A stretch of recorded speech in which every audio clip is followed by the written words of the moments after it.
todos com a paz do Senhor.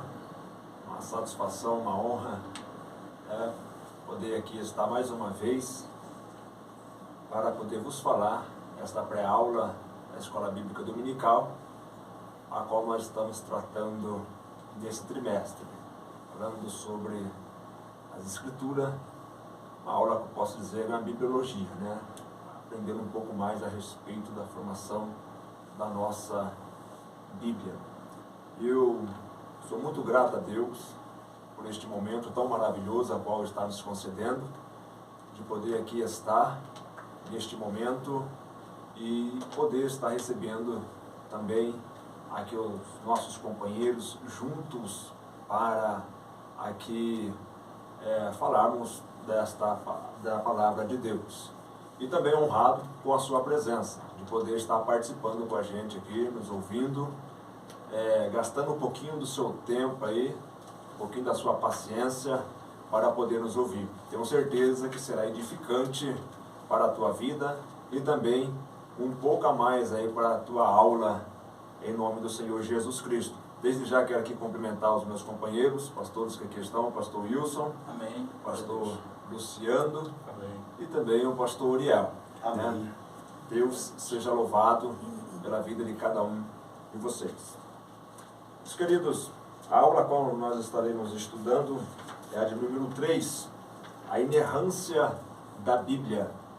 Bem, a inerrância da Bíblia.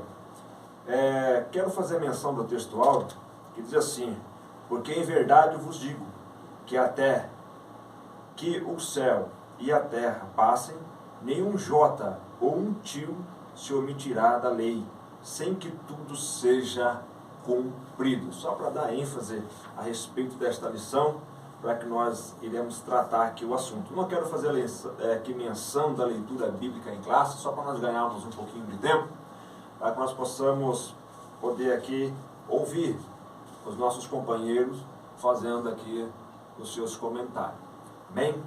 Bom, vamos então dar aqui o início a esta aula. O primeiro tópico nos diz assim: o que é a inerrância da Bíblia? Primeiro ponto é o conceito de inerrância bíblica. Sabemos que a inerrância é a doutrina segundo a qual a Bíblia não contém erro algum. O importante é que Deus não pode errar. E como a Bíblia ela é divinamente inspirada, ela não pode conter erros. Então nós louvamos a Deus por isto, porque como Deus não pode errar, a sua palavra também não contém erro, porque quem é o autor da Bíblia é Deus. Sobre esse primeiro ponto, o que é a inerrância da Bíblia, já quero estar deixando a oportunidade para o pastor Wilson estar expressando aqui. Fica à vontade, pastor Wilson. Glória a Deus. Meus amados, eu vos cumprimento a todos com a paz do Senhor, a meus companheiros, pastor Uriel, pastor Anderson, também o pastor Luciano, os cumprimentos. Quero aqui já agradecer a cada um de vocês pela vossa presença. Muito obrigado, tá? Seja muito bem-vindo ao canal, a este canal, né? Quase Expoente de uma Visão, tá? Que você seja edificado e também possa extrair o máximo, né? Para complementar as vossas aulas da escola dominical. Então nós estaremos já aqui tratando sobre a questão da inerrância da Bíblia, né? Pastor Anderson já fez aqui uma ressalta muito interessante, né? Falando sobre aí uma parte que está aí na revista, né? Que a inerrância é a doutrina segundo o qual a Bíblia não contém erro algum, né? Significa que ela é verdadeira em tudo em que afirma, né? Então, a Bíblia, nós sabemos que o autor da Bíblia é Deus, né? E logo, Deus, ele não mente, né? Que nem você pode ver isso em Números capítulo 23, versículo 19. Também Tiago 1,17, né? Para que em Deus não há sombra de variação. Então, logo, a Bíblia, ela é inerrante, né? Ela é inerrante. É interessante que também o conceito de inerrância da Bíblia está associado ao conceito de infalibilidade, né? Então, esses conceitos estão aí associados um com o outro, né? Já que o autor da Bíblia é Deus, Logo, os homens que Deus usou não podem ser chamados de autores. Então, isso já é um ponto que você possa estar analisando, por mais que nos livros, né, até na própria revista, né, é usado a expressão autor, mas nós temos que ter em mente que a forma correta seria escritores, porque o autor da Bíblia é Deus. Então, como Moisés, Pedro, Paulo e os demais que escreveram, inspirado pelo Espírito Santo, como já foi tratado, então a forma correta de chamá-los seria os escritores da Bíblia, né? Então, esses homens aí são os escritores e não os autores, né? Pois o autor da Bíblia é Deus. Tá? Outra tanto que eu quero vos chamar a atenção é exatamente que a Bíblia ela é inerrante, ou Deus não existe. Tá? Porque se caso Deus é o autor e a Bíblia ela contém erros, então nós temos aí que rever os nossos conceitos, né? Desde a sua mensagem, desde o primeiro livro ao último livro, né, parte do princípio da Sagrada, da existência de um ser supremo, né? Então, desde Gênesis até o livro ali do Apocalipse, partimos de um pressuposto que toda ela traz em sua suma, que partiu de um ser supremo, que é o nosso Deus, abrangendo ali todo o conceito da criação, inclusive também da questão dos seres humanos, né? Aí nós temos também aqui falando sobre a Bíblia, ela reivindica, né, a sua inerrância, né? Nós vemos isso em Provérbios capítulo 30, verso 5, né? Que diz que toda a palavra de Deus é pura, né? Então ela não tem variação, a Bíblia ela é pura em todo o que se tange. Também nós temos aqui na parte 3, né, tópico 3, vai falar sobre a infiabilidade e a inerrância da Bíblia, né?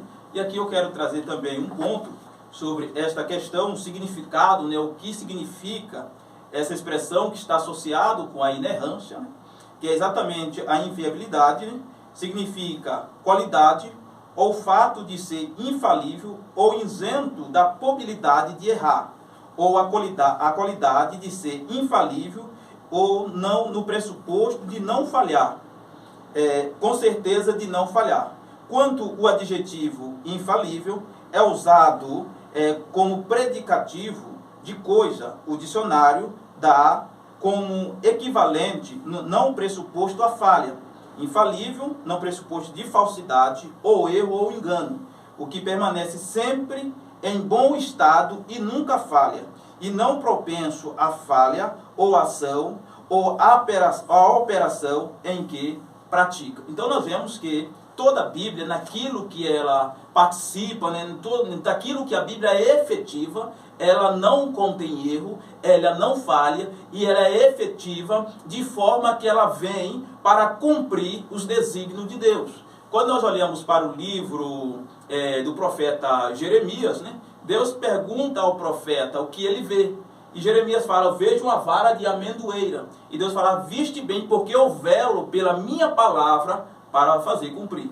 Então, Deus se responsabiliza pela palavra pela qual ele tem expressado e está escrita para fazer cumprir. Então a Bíblia, ela é inerrante, né? Ela é infalível e ela vem exatamente para cumprir todos os seus desígnios pela qual ela foi designada. Então ela não contém erro. Nós possamos confiar na sua mensagem, nós possamos colocar toda a nossa fé naquilo que está escrito. Talvez vocês se perguntem e dizem assim, mas nós temos que nós chamamos de suposto discrepância, né? Aí nós temos aí algumas coisas que nós devemos analisar na questão aí das traduções e tudo mais, né? Mas no seu conteúdo em si, na sua mensagem central, a Bíblia ela não contém falhas, não contém erros e tudo mais, né? Na questão de traduções, aí já é um assunto para nós estarmos pensando, revendo. Tem vários pontos para ser trabalhado nessas questões, quando se tange as questões de traduções, tá? mas na sua mensagem, principalmente na época em que ela foi escrita, ela não contém erro e ela não contém falha, tá? Então, ela é inerrante e ela é infalível. Pastor, Deus abençoe. Amém, pastor Wilson. Glória a Deus. Aí está então este comentário desse primeiro tópico. Sabendo que a Bíblia é uma auto-revelação de Deus à humanidade. Tendo Deus então como seu autor, tendo o Espírito Santo como seu intérprete e tendo Jesus Cristo como centro, das Escrituras. Isto é para a salvação da humanidade. Porque todos quanto olharem para a Escritura, a palavra de Deus, encontrará ali o caminho, para a salvação, para ser salvo. Louva a Deus por isto. Interessante, pastor Wilson, que nesse terceiro ponto, a qual o senhor fez até um bom comentário, que até marquei aqui na revista, que diz assim: não obstante, outros afirmam que a Bíblia é somente infalível quanto à sua mensagem salvífica, ou seja, a salvação, e não a considere como inerrante. Então aí está aí um comentário a respeito disto, desse ponto, porque muitos olham para esse lado das Escrituras, esquece, de observar que a Bíblia, queira ou não, é um livro antigo, há um tempo vasto, em questão entre nós aqui e aquele povo lá, daquele século. Então, quanto mais você estudar, procurar nos seus originais, você vai ver que não há erros. Partindo para o tópico 2, o Espírito Santo preservou as Escrituras.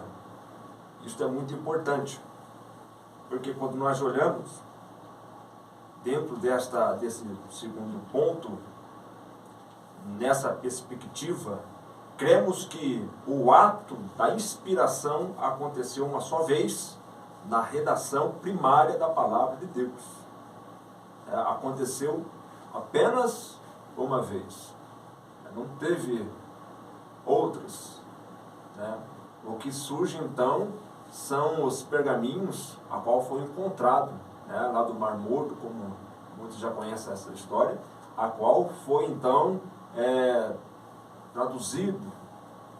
Nós vamos ver um pouco mais para frente isso aí, mas olhando para isso aqui, nessa perspectiva, cremos que o ato da inspiração aconteceu uma só vez. Pastor Luciano, deixa para o senhor fazer o comentário, fica à vontade. Meus amados irmãos, a paz do Senhor Jesus, louvando a Deus pela sua vida, tem participado do canal, tem curtido, tem deixado o seu comentário. Deus em Cristo vos abençoe. Também aqui louvar a Deus pela vida dos nossos companheiros, pastor Wilson, pastor Ariel, Amém. pastor Anderson. Pastor, bem verdade que graças a Deus que as Escrituras elas sempre vão permanecer conservadas, vão permanecer conservadas.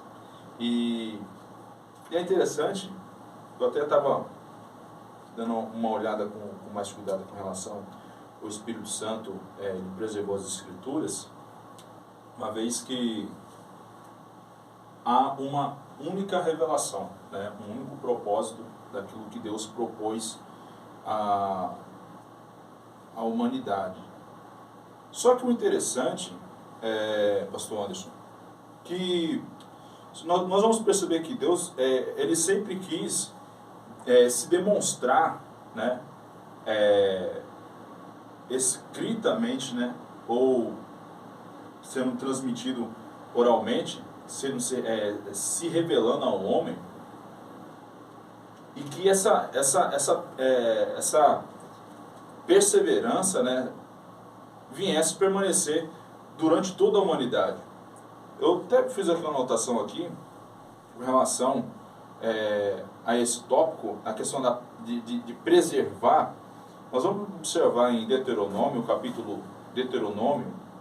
no capítulo 6, versículos 7 e 9, Deus vai falar a Moisés para que essa revelação, essa inspiração da palavra de Deus, venha a ser não só lembrado a Moisés, mas que Moisés venha passar aos pais e os pais viessem passar aos filhos, para que a geração vindoura também permanecesse lembrando das escrituras, dos mandamentos, que o Senhor outra hora se manifestaram. Até entanto, eu fiz aqui uma marcação aqui, no livro do profeta Daniel, no capítulo 9, eu vou ler aqui rapidamente aqui, que em todo o tempo nós vamos perceber que as escrituras, aproveitando até um gancho aqui, que as escrituras elas sempre vão se complementar, tá? Até porque já tá saindo uns comentários aí dizendo que a palavra de Deus ela não tem tanta autoridade assim, que é um livro antigo, que é um livro velho, que não pode ser crer em tudo que está escrito. Mas nós vamos perceber que Daniel, o profeta Daniel, ele não viu desse jeito.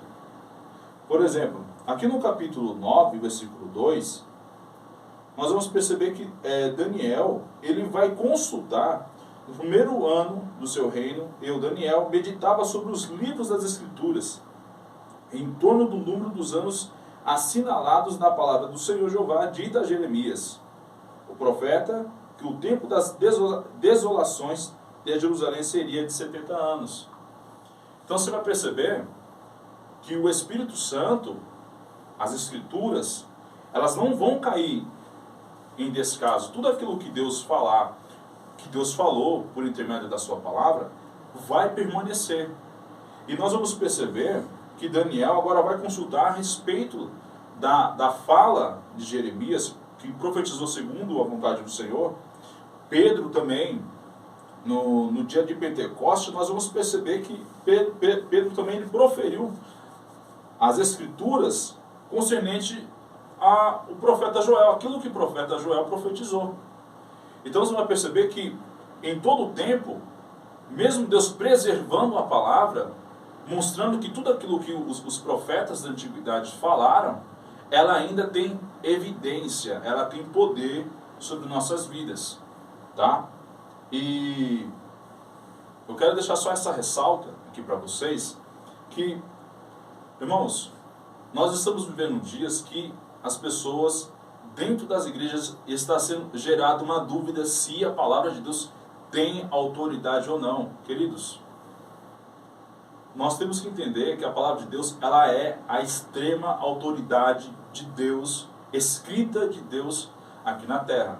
Então, entenda que Deus preservou, até porque os pastores aqui, o pastor Wilson e o pastor Anderson falou a respeito do pergaminho do Mar Morto. Até um tempo atrás acharam também um pedaço de argila escrito a respeito de 1 Coríntios, comprovando as evidências que o escrito, né, das cartas paulinas à igreja de Corinto são verídicas.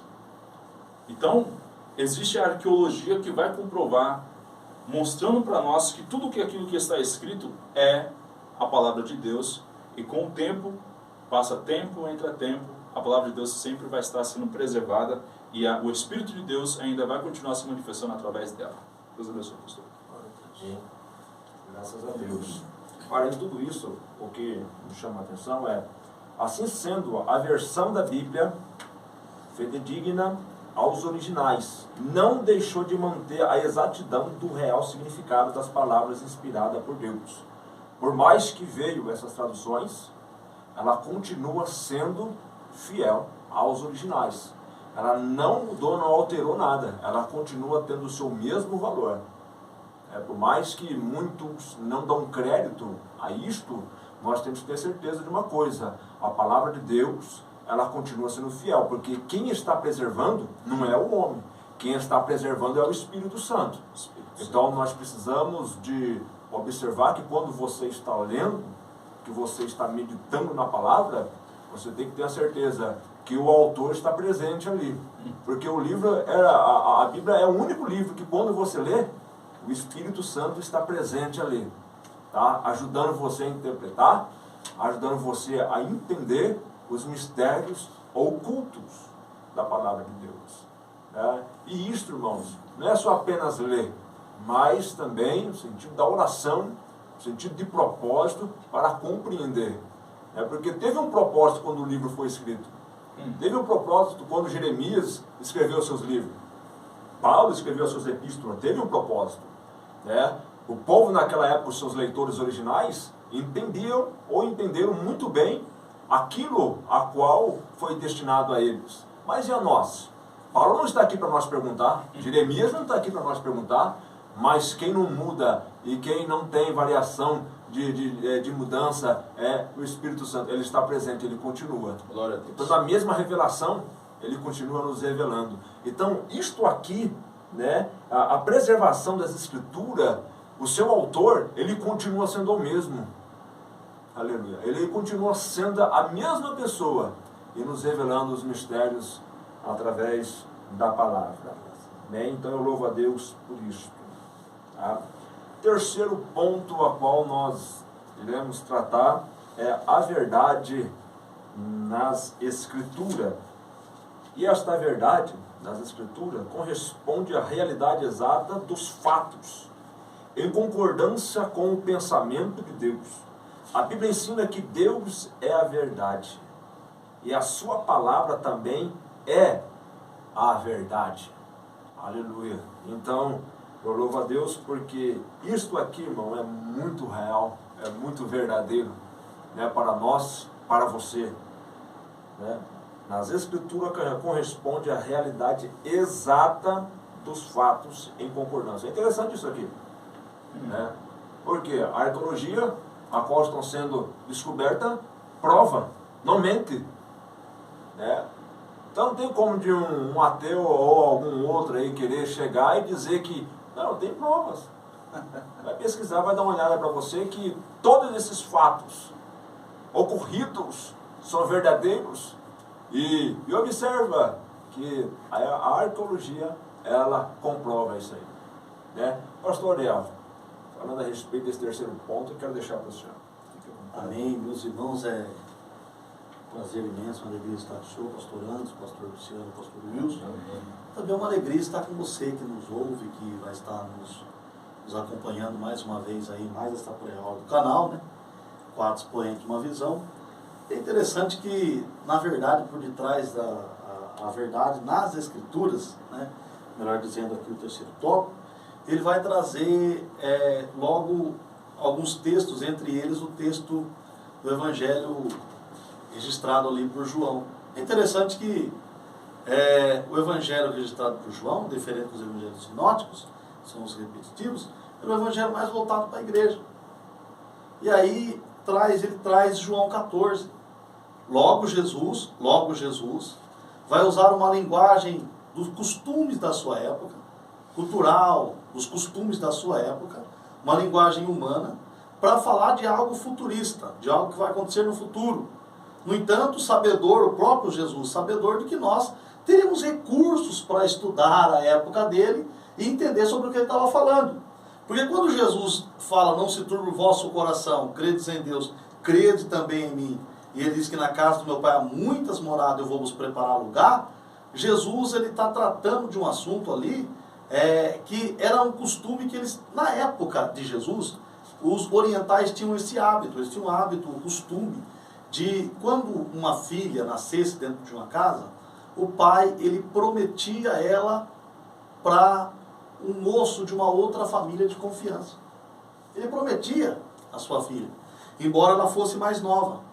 Mas se no caso ela fosse mais nova do que o moço pela qual ela era prometida, na época de Jesus, o que o moço teria que fazer? Ele teria que esperar o primeiro ciclo menstrual, o primeiro sangramento da moça.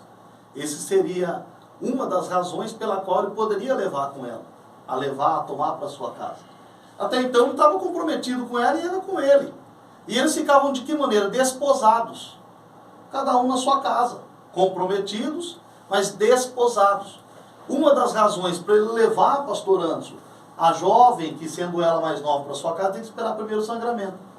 A outra razão para ele poder levá-la para sua casa, para estar com ele para todo sempre, para habitar com ele, para conviver com ele, é que ele tinha que preparar uma casa. Então, enquanto ele não preparasse, não houvesse o primeiro sangramento, ele não preparasse uma casa, ele não poderia levá-la.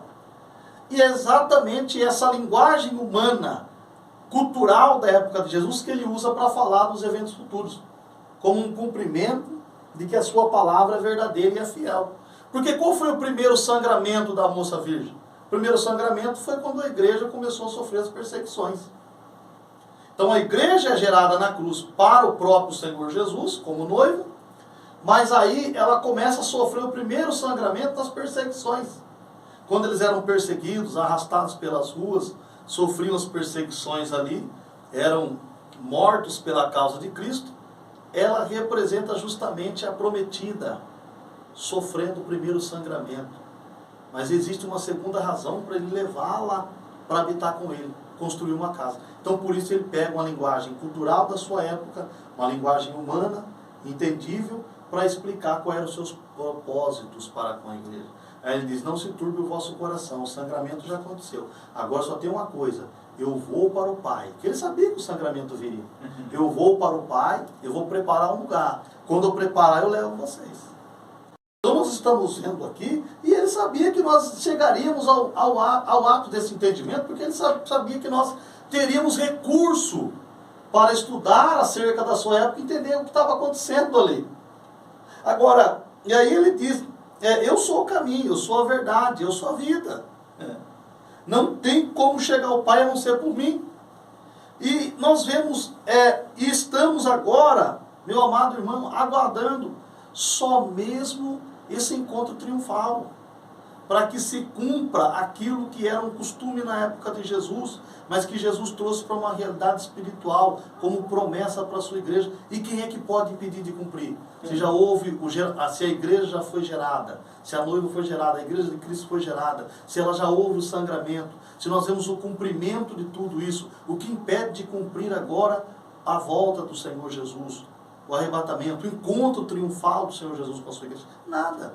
Porque a palavra de Deus ela é fiel, ela se cumpre, independente da circunstância, dos tempos, das estações, do que aconteça na terra, do que aconteça no universo. A palavra de Deus, ninguém pode impedi-la dela cumprir os seus propósitos. É interessante que o tópico aqui, ele vai falar que nós precisamos chegar a atingir um conhecimento da verdade espiritual e moral.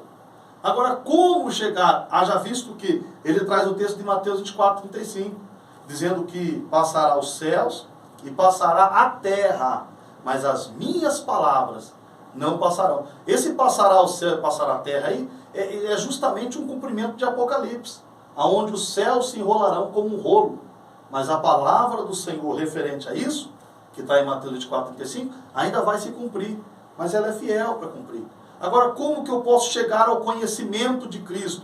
Antes que eventos futuristas aconteçam e eu possa até mesmo ficar ali na corda bamba, como alguns estão, porque nos dias em que nós estamos vivendo, há um abandono muito grande da palavra. E nós estamos aqui para te despertar, para te ajudar a ter o apreço que nós estamos tendo pela palavra, o amor pela palavra. Não abandone a palavra por nada. Agora, algumas pessoas estão abandonando a palavra por quê? Porque elas estão sentindo a ausência da luz.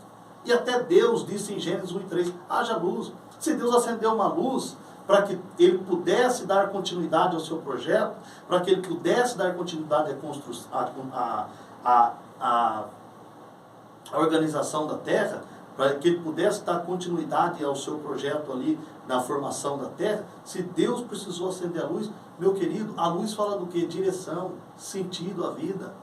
A palavra de Deus justamente ela vem para fazer isso. Ela vem para nos dar direção, para nos dar sentido. Ninguém consegue fazer nada no escuro. É por isso que o salmista compara a palavra com a luz. Ele diz no Salmo 119, versículo 105, lâmpada para os meus pés é a tua palavra, é luz para o meu caminho. Qualquer ser humano que um dia conheceu a palavra e abandonou, ou que não ainda conhece a palavra, ele vai estar andando em escuridão, ele vai estar andando em trevas, em caminhos tortuosos, ele vai estar andando sem direção. Agora, por que precisamos da palavra? Como a palavra vai nos fazer a chegar ao conhecimento espiritual e moral? Através dessa luz. A palavra é essa luz. Ela ela clareia o nosso caminho, ela dá a direção no nosso caminho. A palavra não nos deixa nos perder. Então é importante a palavra de Deus para mim e para a tua vida, para mim e para a tua casa, para a humanidade, para a sociedade. A sociedade precisa de palavra, meu irmão. Então, quanto mais nós buscamos a palavra de Deus, o conhecimento de Deus, mais nós vamos adquirir luz para o nosso caminho, lâmpada para os nossos pés. E se tiver lâmpada nos nossos pés e luz para o nosso caminho, se houver direção para as nossas vidas, vai através da nossa vida haver direção para outros também. E nós estamos aqui no 4 Expoente Uma Visão, te ajudando a compreender isso. Agora é interessante, pastor Anderson, para finalizar aqui a minha participação, essa aqui eu não podia abrir mão. Uma verdade histórica, né? Uma verdade histórica. Eu não abro, irmão, da verdade histórica que é de Gênesis 9, do versículo 9 ao versículo número 13. Ali, meus irmãos, aonde está Noé? Noé descansa no Senhor. Noé descansa no Senhor. Mas a promessa de Deus, ela permanece. Isso é uma verdade histórica. Deus disse assim, eu vou fazer um pacto aqui com você. Não destruirei mais com dilúvio. A terra com água, com dilúvio não vai ser destruída mais. E como prova disso, eu vou enviar o meu arco vai aparecer para tranquilizar o vosso coração, para acalmar o vosso coração. Todas as vezes que nós olhamos para o arco, nós já lembramos do Gênesis, nós já lembramos do pacto que Deus fez, e isso há mais de 4.000 anos atrás. Se Ele está cumprindo hoje um pacto que Ele fez há mais de 4.000 anos atrás, para um homem sensível, carnal, humano, assim como eu e você, mas que procurou ser temente a Deus, o que impede dele cumprir as suas promessas que ainda estão por vir? Então aqui está uma verdade histórica. Não é o arco-íris, não, é o arco celeste, é o arco de Deus. É este o arco que nós estamos falando. O arco que aparece quando o tempo se fecha. Algumas pessoas se preocupam, começam a ficar desesperadas. Lá está o arco. Lá está o arco. Para demonstrar uma verdade histórica. De que a palavra de Deus jamais cai por terra. Louvado seja Deus abençoe meus irmãos. Volto aqui para o pastor. Maravilha. Finalização, o pastor Douglas Bastides, ele coloca aqui um conteúdo do pastor Antônio Gilberto. Ensinou que tudo que Deus requer do homem e tudo o que o homem precisa saber quanto à sua redenção está revelado na Bíblia. Então, tudo o que nós precisamos está na palavra de Deus. E tudo quanto que Deus quis revelar ao homem está na palavra de Deus. Está na Bíblia. Então a Bíblia ela não falha em nada. E tudo que está na Bíblia há de se cumprir. Cada promessa. Segundo o que se diz um comentarista, a Bíblia há 32.000 promessas contidas na Bíblia. Todas essas promessas estão ao nosso favor. Se nós andarmos conforme o que a Bíblia ensina, permanecemos nela. E Deus há de nos abençoar. Bem, louvo a Deus pela vida de cada um dos irmãos que permaneceu até agora nos ouvindo, também os nossos companheiros. Deus possa continuar abençoando a cada um. E creio que será edificante a sua aula, na medida que você estuda, que você se prepara, o Espírito Santo capacita. Bom, desde já eu agradeço, que Deus em Cristo possa abençoar, em nome de Jesus. Deixo a oportunidade também para os companheiros se despedirem neste momento. Deus abençoe grandemente.